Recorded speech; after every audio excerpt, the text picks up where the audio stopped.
it was on mute. If anyone sees me in the week running up to when I'm preaching, remind me to wear trousers on the Sunday I come, because I've got nowhere to clip this other than this little pocket on my cardigan that's going to swing around and annoy me the entire time. So next time I'm preaching, everyone remind me, trousers, please. Tim, could you do me a favour? Could you bring the flipboard up onto the stage for me? There are two problems with the flipboard, I'm afraid. Firstly, there's no spell check when I'm writing on the flipboard. And secondly, there's no option to choose a font. And I come from a family who are notorious for bad handwriting. In fact, whenever my grandma writes me a letter, my grandpa sends a translation. So hopefully, I'm just going to stop it falling off. There we go. Hopefully, you'll be able to see the flip chart and be able to read what I've written on it. I've also brought with me a rucksack, which I'm going to zip up before I show you. Okay, so this is my rucksack filled with worry. This is my anxiety rucksack. It's big, frankly, it's ugly, it's heavy, and when I wear it, it slows me down.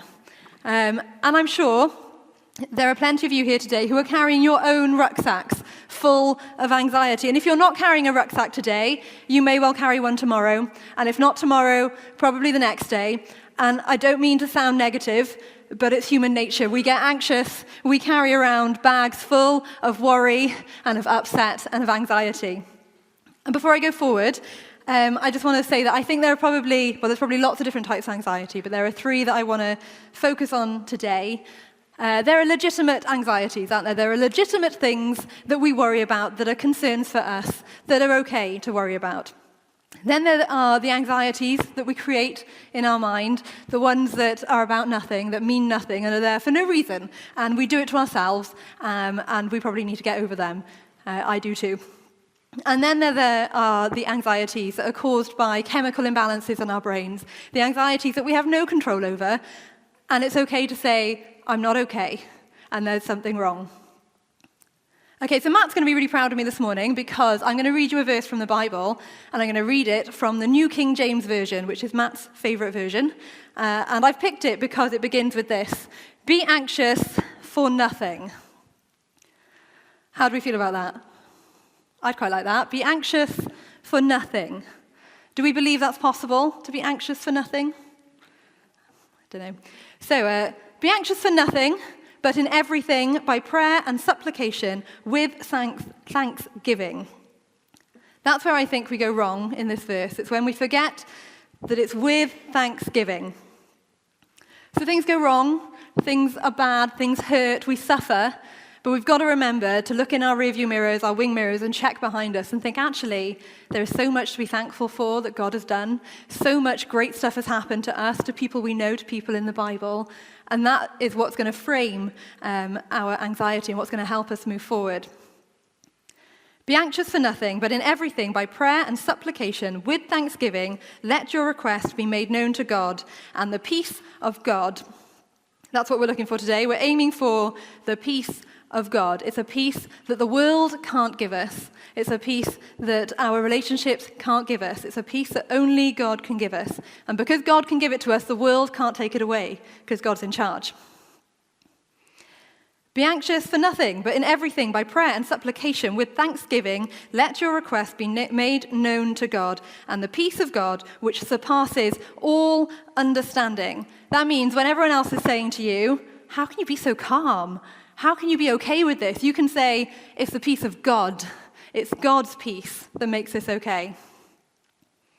Be anxious for nothing, but in everything, by prayer and supplication, with thanksgiving, let your request be made known to God, and the peace of God, which surpasses all understanding, will guard your hearts and minds through Christ Jesus.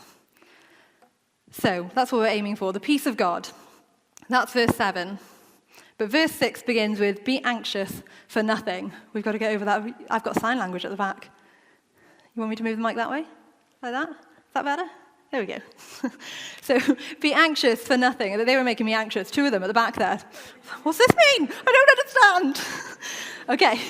I was thinking about my anxieties. So most recently, in fact yesterday, I was over some friends' houses from here. We were playing some board games. We were playing a game called Ticket to Ride. Has anyone played that?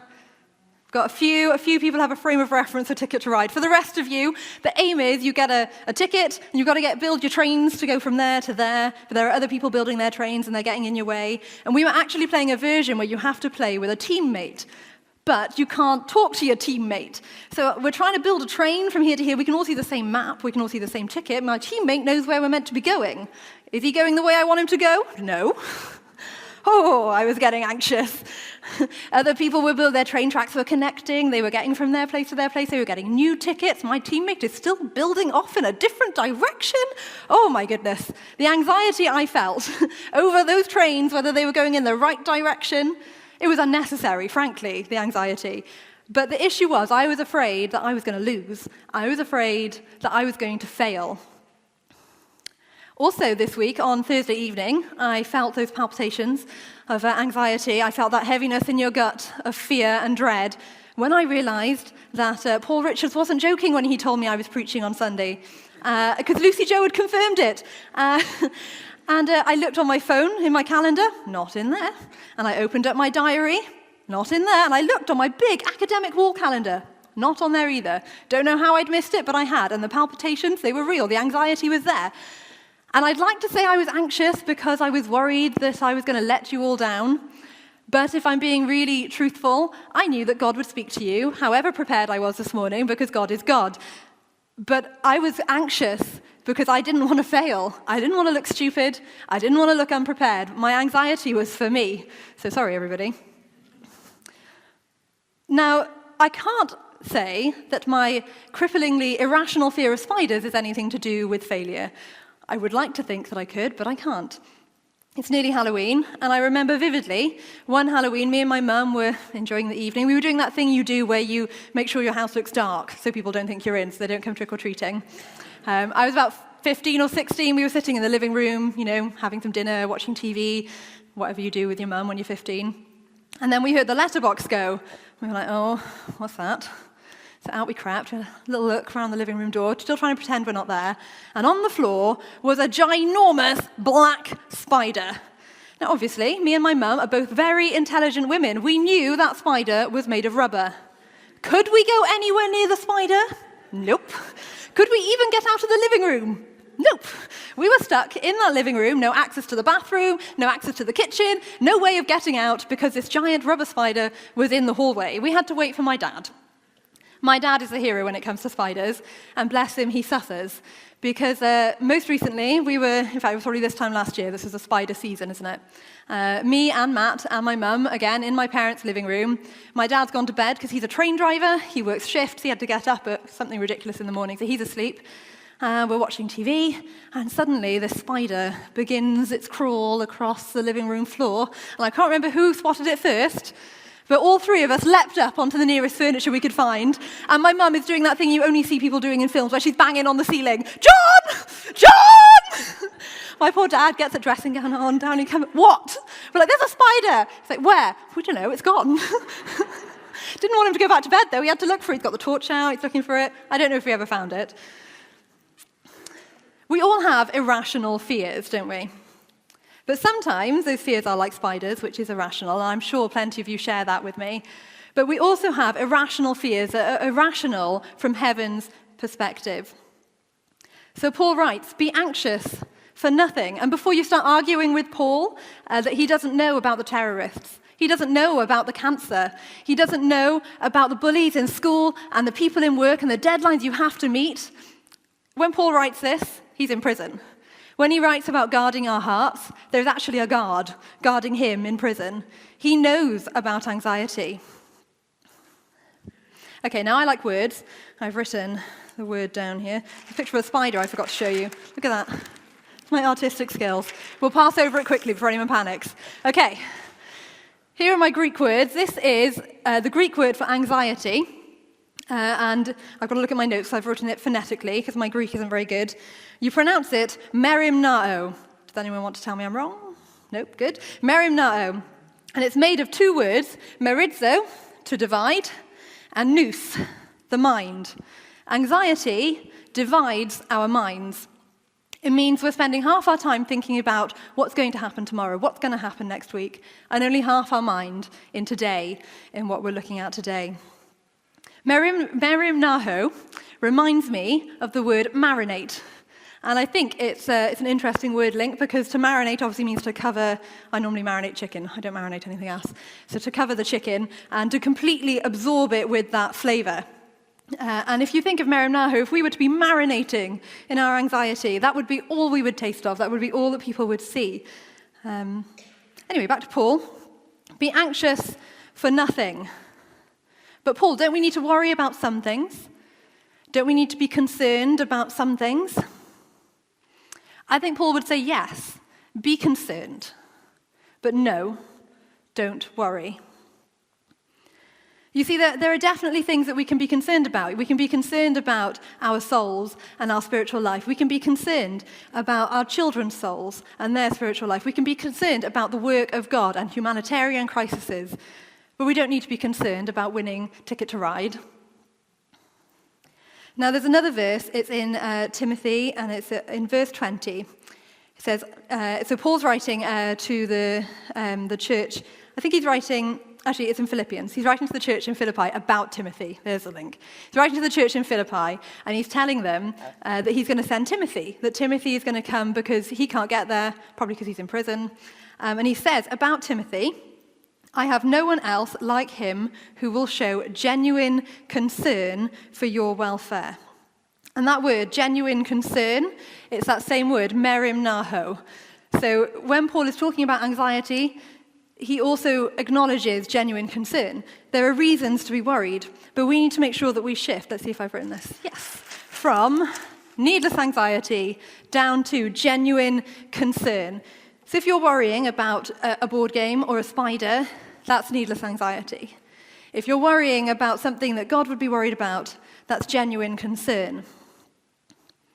Okay, there's a book called The Noticer, and the main character, called Jones, says to another character called Walker, you ready for this? There's some numbers. I've written them down. Right. 40% of the things you worry about will never occur. 30% of things you worry about are things that have already happened in the past, and all the worry in the world ain't going to change what's already happened, right? So Walker agrees, and Jones continues, 12% of all worries have to do with needless imaginings about our health. My leg hurts. Do I have cancer? My head hurts. Do I have a tumor? My daddy died of a heart attack when he was 60 and I'm 59. 10% would be petty little nothing worries about what other people think. Jones then concludes, so if my math is right, that leaves 8%. 8% for legitimate concerns. These legitimate concerns are things that can actually be dealt with. Most people spend too much time fearing the things that are never going to happen or can't be controlled, that they have no energy to deal with the few things they can actually handle. I thought that was really interesting. It's a normal fiction book, but I actually think it's probably quite true. Certainly true for me. I also realized when I was preparing how similar worry is to imagination. They both involve thinking about the future and visualizing what's going to happen. And in a sense, worry is simply unproductive imagination. But they're very different, aren't they? So I should have checked what was on my... There we go. Imagination greater than worry. You see, worry leaves you feeling drained, whereas imagination can energize you. Worry is about survival. How am I going to get through? Imagination is all about what is possible, the possibilities. Worry makes you dread the future. Imagination makes you excited for it. Worry focuses on the bad things that might happen. Imagination focuses on the good things that could happen. Okay, let's look at another way of phrasing my first point, which was, be anxious for nothing. I'm anxious for nothing. I'm anxious for no reason. But remember, the 40% of things we worry about will never occur. Joyce Meyer says, worry is a down payment on a problem you might not even have. Okay, I'm going to look at a Bible story in a minute, but before I do, I'd like you to sort out a marital problem that me and Matt have. There's this song, it's a children's song, it goes like this. Do we all know the song I'm talking about? Okay, my question is about the lyrics. Are the lyrics with Jesus in the boat or with Christ in the vessel? This is very important, so I need a vote. If you think it's Jesus in the boat, raise your hand. If you think it's Christ in the vessel, raise your hand. Oh, it's an interesting split. Interesting. I don't feel like I've got a conclusion to my problem. Just tell Matt I was right, okay? I'm not going to tell you which one I was either. Okay, in case you hadn't guessed, we're going to be looking in the story of Jesus going out on the sea with the disciples. I've lost my point of where it is in the Bible. Mark chapter 4, there we go. So in Mark chapter 4, and we're picking up the story in verse 35. That day, when evening came, he said to his disciples, "Let us go over to the other side." I want you to remember that, okay? Jesus says, "Let us go over to the other side." That's Jesus' words. Leaving the crowd behind, they took him along just as he was in the boat. There were also other boats with him. A furious squall came up. Now, the Sea of Galilee, it's very well known for these squalls because it's in like a basin of mountains and valleys. And so when the cold air gets down, it kind of brings up all these squalls. And a squall is effectively just a small storm. I had to look that up. Didn't have a clue what a squall was. Back in verse 37, the waves broke over the boat so that it was nearly swamped. Have you ever felt nearly swamped in your life? Like somehow you're still turning up, you're still smiling, you're still here, but actually nobody knows what's going on behind you. And if you were honest, you'd rather just run away. Verse 38, Jesus was in the stern, sleeping on a cushion. The disciples woke him and said to him, "Teacher, don't you care if we drown?" Now, I'm sure you'll all agree that Jesus probably knew there was going to be a storm. He created the world, so he's probably kind of down with the weather patterns and what was going to happen. So why did he take them out into the water? There it is. Can anyone see what this is? Can you see from here? I know it's a funny colour. Shout it out. Sheep. Good. Okay, so this is a sheep. This is actually a sheep that's been printed on a 3D printer by our friend Paul Thompson, who is probably watching me on the screen out in the crash. Hi, Paul. So he was making this yesterday when we were playing the game.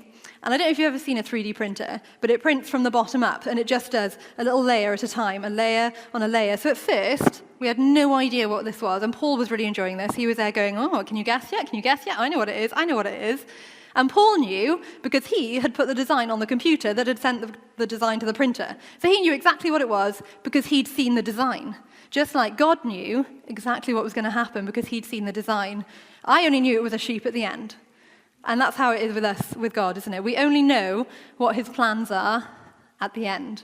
We can't tell on the way through because it's like a 3D printer. Layer, layer, layer, building up. Could guess, but don't really know. So sometimes God puts us in storms. He puts us there to teach us. He puts us there to test us. But sometimes these storms that we're in, we've created for ourselves for no reason. We've done it to ourselves in our heads. This is what I do most often, if I'm honest. Not that God doesn't teach me through storms, but I'm very good at winding myself up, at making these storms in my own mind. And I want to suggest, let's get them up ready. I want to suggest there are 5 things we do that build these storms up in our minds. Firstly, by our words. So sometimes it's just the way that we're talking about things that are building up these concerns. Sometimes, certainly I do, I'm not good in the mornings. I wake up in a bad mood, I speak to Matt and Jonah in a bad mood, and suddenly everyone's in a bad mood, and we're all feeling a little bit anxious and a little bit upset. Secondly, it's our approach. So sometimes the problem isn't to do with where you are and what you're doing, it's how you got there. For me, I would like to liken this to driving. So I get annoyed at traffic in the mornings when I'm driving Jonah to school. I've never corrected the time I get up in the morning to avoid the traffic, and then I arrive at school all stressed and anxious because we're late. It's my approach. It's not that school is stressful, it's not that driving there was stressful, it's that I approached it from the wrong angle. And we do that in our lives as well. We come at things from the wrong angle. We live life with no margins, and so then we get stressed and we get worried. Thirdly is voices. So if you're one of those people who wakes up in the morning and the first thing you do is have a look at your phone and you check Facebook, or the first thing you do is you turn on the TV and you listen to the news, no wonder you're going to feel anxious, because the news is depressing. And the stuff that my friends post on Facebook, it's not helpful. We're listening to the wrong voices. We're framing our lives with the wrong input. Fourthly, expectations. Sometimes our anxiety is just about what we expect to happen. So either you haven't managed your time right, you've committed to too many things, and you've let other people's expectations get too high, so you're anxious about meeting them.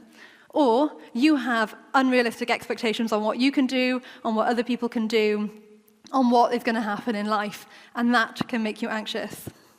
Fifth is shame or guilt. So you walk around anxious because you're worried that someone is going to find out that thing that you did that you haven't ever told anyone about.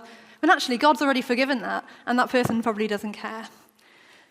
We can attribute the first act of anxiety in the Bible probably to shame. If we look in Genesis 3, verse 8, it says, "That evening, Adam and Eve heard the sound of the Lord God walking in the garden, and they hid themselves among the trees." That's their shame. They're afraid of God, aren't they? They're hiding from him because they're feeling anxious, they're feeling concerned. But why? What's happened? Because earlier on in Genesis 2, verse 25, it says, "Adam and Eve were both naked, and they felt no shame." So why now? Why are they suddenly hiding in the bushes? It's because of the snake, isn't it? It's because of Satan, the serpent, the forbidden fruit. I knew this microphone would be annoying. They said yes to temptation and no to God. And suddenly they're doing what all anxious people do. They've engaged in a flurry of cover-up acts to try and cover what they've done instead of coming forward and saying, "I'm sorry, God, I screwed up. I did something wrong." Note the sequence. Guilt came first. Anxiety came in tow. Shame was driving the car, and anxiety was bouncing around in the trailer at the back. Adam and Eve didn't know how to deal with their failure, with their sin. And it's the same for us. If we don't appropriately respond to the stuff we've done wrong, then we're going to be in that same place, hiding in the bushes. Okay, back in Mark 4, on the boat with Jesus, verse 39. He, that's Jesus, got up, rebuked the wind, and said to the waves, "Quiet, be still." Then the wind died down, and it was completely calm. He said to his disciples, "Why are you so afraid?" I think if I was Jesus, I'd be doing a bit more like, "Don't you know who I am yet? Like, I've been walking with you for loads of days, and you haven't worked out what I can do? I made the world. Come on, guys, come on." But they hadn't learnt that yet. They hadn't experienced enough yet. It's funny, when you've been in storms a couple of times, you kind of learn, don't you? You learn how to weather them. You learn what to expect. You learn that God can see you through. Verse 40, Jesus says, "Do you still have no faith?" And 41, just to finish us off. They were terrified and asked each other, "Who is this? Even the winds and the waves obey him." Poor disciples, they thought they were afraid when they were in the storm. They were even more terrified when they realized that the man in the boat with them could turn it off like it was a shower. So I want to suggest something about our storms in our life today, and about the winds and the waves, because they are going to come. We are going to be stuck in a storm. We are going to find that those negative thoughts of what ifs are going to bring up a squall inside us. But are we going to end up like the disciples? Are we going to think to ourselves, Jesus doesn't care? So this is my bag of worry from earlier. Sometimes, because there's that verse in there, we all know, cast your anxieties on the Lord, yeah? So sometimes I feel like I'm casting these anxieties, I'm getting them out of my bag. I'm just going to check what's in here before I start casting them all over the place. So sometimes you find that you're casting your anxieties at the cross, and Jesus is putting them straight back in. You're like, "But Jesus, I'm trying to cast these away." And Jesus is going, no, have it back. It's like, but why? Why would you want me to suffer? Why would you want me to have to carry this hideous bag around with me? But you see, sometimes when you're walking through life, you find someone who's in that same place as you, in that same feeling those same anxieties, suffering in the same way as you. And suddenly you realize that everything you are carrying in that bag can be used to give to that person, to comfort them. There's an amazing power in being able to say to someone, "Do you know what? Me too. Me too." I've got a friend, he's a pastor in a church nearby, and his name's Tom. And he often, if he comes to preach somewhere new, will say, "I'm Tom and I'm an alcoholic." Now, he's not saying that for him. He knows he's an alcoholic. He's not saying that for his family. They all know that he's an alcoholic. And, in actual fact, he's a recovered alcoholic. But he says it so that for that person who's come to that meeting for the first time, they can have that feeling of, "Oh, me too. I've been there. You've been there. We can connect on that."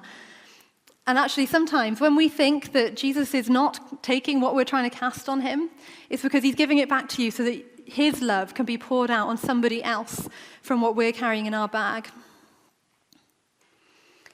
So I don't think that Jesus is always testing us when we're in the storm. Sometimes he's teaching us. Because you see, for these disciples, Jesus calmed the physical storm. But actually, the biggest storm for them was inside their hearts. It was their feelings of doubt about who Jesus was. It was their disbelief that he actually could do something as amazing as that. And by Jesus saying, quiet, be still, to that storm, he was also giving the disciples permission to say that to the storms they were creating in their own hearts. So I've got 5 points on how we can calm the storms in our own heart. First point, breathe. So this is something I get all the kids to do in LiveWise when they come to me. And, children go from naught to really, really anxious really fast. And they often come to me, and they can't breathe because they're so anxious and they're crying so much. And so I say to them, stop, take a deep breath in and take a deep breath out. Calm down and then talk to me about what's wrong. And actually, we need to do that too. Sometimes, if you're feeling anxious, if you're worried you're going to lose that board game, you just need to stop. You take a deep breath in and think, okay, do I need to be worried? Do I need to be stressing about this? Because, of course, the word Yahweh in the Bible for God, that is like a breath, isn't it? Yahweh. That's why they say that they used it, isn't it? Because the breath of God fills us. It can calm us. It can come inside us and give us peace. Second is to remember. So that's those rear view mirrors I was talking about earlier. We need to check behind us. We need to think to ourselves, okay, God said he was going to see me to the other side of the lake. God said he was going to take me through this storm. And I know that he can because he's defeated lions, he's defeated giants, he's won battles with less people, and he's done this in my life, and that in my life, and that in my mum's life, and that in the life of the person over there. And we need to remember those things, and we need to cling on to those things because that's what's going to see you through the storm. Third, ask. Remember, we looked at Philippians at the beginning, and it said to present all our requests to God. That's what we need to do. We need to ask him. We need to say, God, I'm really struggling. This is really hard. And, God loves us. He's going to come through for us. Fourth, visualize. Storms can wreck our visibility, can't they? I'm a glasses wearer sometimes, and when it rains, all I want is little windscreen wipers on my glasses so that I can see. And we need to get a new sense of reality when we're in the storms. We need to be able to look through the wind, the rain, the clouds, the squalls, and we need to be able to say, hey, actually, God is here. And you know what? Actually, I can do this. And you know what? Actually, I can see the shore. I'm almost there, and I'm going to make it. And lastly, we need to elevate. So here's a note for any nerds. I need to read it because I'm not a nerd. Atmospheric pressure lessens as elevation increases. So if we think of that on a spiritual note, atmospheric pressure, when we're feeling all that anxiety pressing down on us, if we can lift our hands and we can elevate God, then that atmospheric pressure is going to lift. That stress on our hearts, on our minds, it's going to lift. We need to focus our eyes upwards on God. Now, I don't know if you were paying attention or reading, see how well you can think out of the box. But when we were talking about the waves, the storms that we create in our lives, we had words, we had approach, we had voices, we had expectations, thank you, Englishes, and we had shame, waves. And then when we were talking about how we were going to get through them, we talked about breathe. We talked about, what did we talk about English is? Remember. We talked about ask, we talked about visualize, and we talked about elevate. Brave the waves. So, the next time you find yourself out in the storm, in the waves, with the squalls around you, you need to get your brave out. And you need to go, do you know what? I can do this because you are powerful people. We are all strong. We are all capable and brave. We are part of the Lord's most beautiful creation. We have ability. We have potential. We have gifts given to us by the Lord. We have talents to share with the world. We have joy to spread. We have jokes to tell. We are full of amazing qualities, traits, and virtues that you couldn't even imagine. These are all given to us by the Lord who loves you. Who loves you. Regardless of who you may think you are today, think about some of the people in the Bible. David, Ruth, Gideon, Moses, Mary. All of these people changed the world forever. And inside of you, every one of you is that same world-changing capabilities. We are people who can love, who can comfort, who can teach, who can laugh, and who can cry next to people. We can build up the people around us.